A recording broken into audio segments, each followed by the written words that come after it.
Alrighty, folks, McMurray here.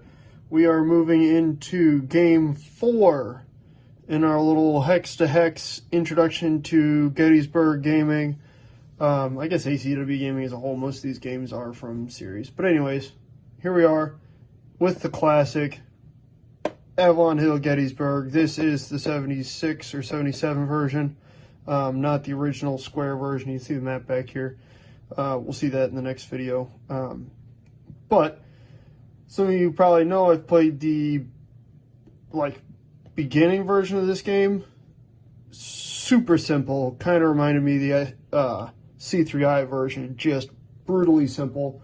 So this time around we went for the intermediate game. Now the intermediate game is pretty, well, it's different. It's an older game.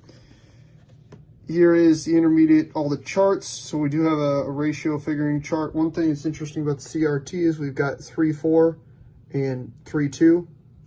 So we have that extra column in there for the close stuff. Here are our orders of appearance, as well as our time record chart. I don't necessarily have enough room to lay out all this stuff, so I'm just counting up our time record. Where is there? They are over here. So it's 12 a.m. Or PM. So we're going to get to that. I already played a little bit. I forgot to record this starter. But anyhow, like I said, Avalon Hill, Gettysburg. This is the second printing of it. Once it was changed over to hexes, we're playing the intermediate game. Inside of here, there's the beginning, intermediate, and advanced. The advanced game is allegedly insane. So we're playing the intermediate game. And here we go. All right, everybody, McMurray. We are coming in for the first kind of half of July 1st. In terms of Gettysburg from Avalon Hill, we are playing the intermediate game. That being said, a turn in this game is an hour.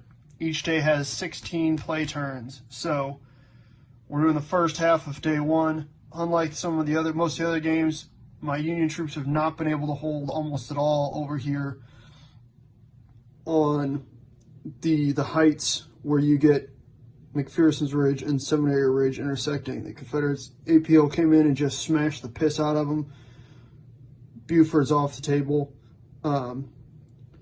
Here we're broken up into brigades, so it's got Devon and Gamble's brigades. We're up here. They got just driven off almost immediately. We've got Union reinforcements pouring in. The Union are even having trouble kind of holding Gettysburg. There's already been some fighting in the western areas of Gettysburg. Not great. I did get one of Reynolds' kind of divisions over here along with some artillery on the southern end of Seminary Ridge to just kind of hold so that AP Hill can't just sweep around and start grabbing stuff down here.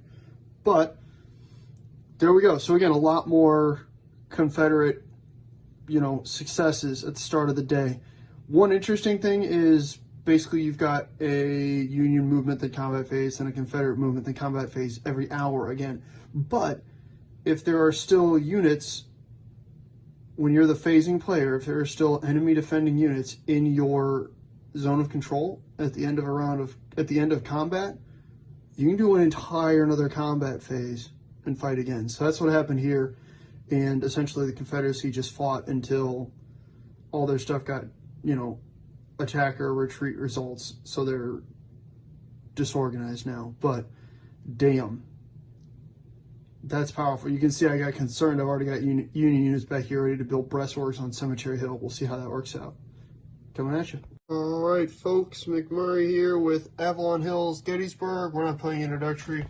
We're actually playing the intermediate game. But it is the end of the 8 p.m. I know some people want that to say 20. So here. There you go. The 8 p.m. turn on July 1st. This game is bloody. Dang. First off, we had like a bajillion turns going from 7 a.m. So I think we had 13 turns. But as you guys can see here, the Confederacy did pretty well for themselves. About the only reason that the Confederate line isn't all the way down here is because, and I know you guys are going to think this is stereotypical, or you guys think this is a joke, but Dan the Man comes swinging up with his fists of fury.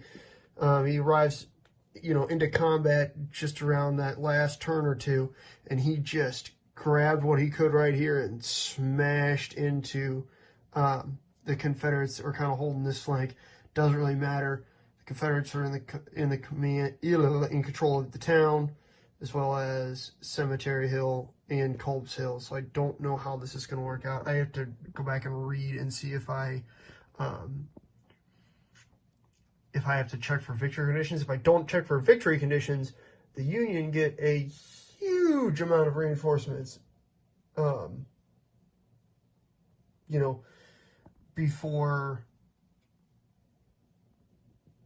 the night. There's actually a huge number of Confederate reinforcements trying up here as well, but the Union get a huge amount of reinforcements that night. So let's see how that works out. We'll see what's going on. Hey everybody, McMurray, my bad. There actually is an 8 p.m. turn. I mixed that up. Anyhow, we are playing Intermediate Gettysburg from Avalon Hill, the 67 or 77 version. So that's actually how the table wound up looking. Howard and his headquarters tried pulling back to here. The guys who were occupying Culp's Hill tried to pull back to there. Sickles tried to kind of, again, basically what we're trying to do here is form a perimeter. But Howard got killed. They lost the step, got driven back. We do have to check for victory conditions. Basically, if you total up victory points, which are a combination of casualties, which includes 3 Union headquarters, Jesus, John Reynolds, Ollie Howard, and Hancock were all killed. There's a Confederate pile. Yeesh, not as big, nowhere near as big. As well as just a ton of Union troops and everything else. Long story short, in order to win, one side needs double the victory points of the other. Ignore all my random stuff. Ignore that. That's from the last one. What we've got is the U.S. has 48 victory points. The Confederate States of America have 95. Technically, they needed 96.